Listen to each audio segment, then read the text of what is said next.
ብልጽግና ሰዎች ምን ይላሉ? ኢህአዴግ እኮ ይሸውደን ነበር፣ ሆን ብሎ ያደነዘዘን ነበር፣ ኢትዮጵያ እኮ አታድግም ነበር።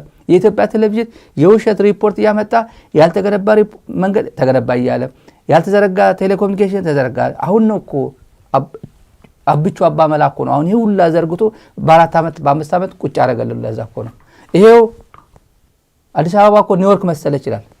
ኒውዮርክ አያውቃትም። አዲስ አበባ እኮ እንደዚህ ሆነ ይችላል። እና በቃ አሁን ነው ያደገችው። እስቲ ወጣ በል አዳበር ጋር ወጣ በል አንተ ቱልቱላ ፋርሴ ቡላ ወጣ በል እስቲ ወበዝ ኮንክ እስቲ ወይ ለቅሶ ወይ መርዶ ወይ ደስታ ሀዘን ካለስ አዳበር ጋር ወጣ በል ሞገር አካባቢ ትደርሳለህ ወይ? አትደርስም። ሁሌ እንደምታደርገው ሶደሬ ውጣ እስቲ። ሶደሬ የት ነው ያለው? ሶደሬ የሚባል አለ እንዴ? የለም፣ ፈርሷል። ፈርሱ ማንም ሰው አይኖርበትም። በረሃ ነው።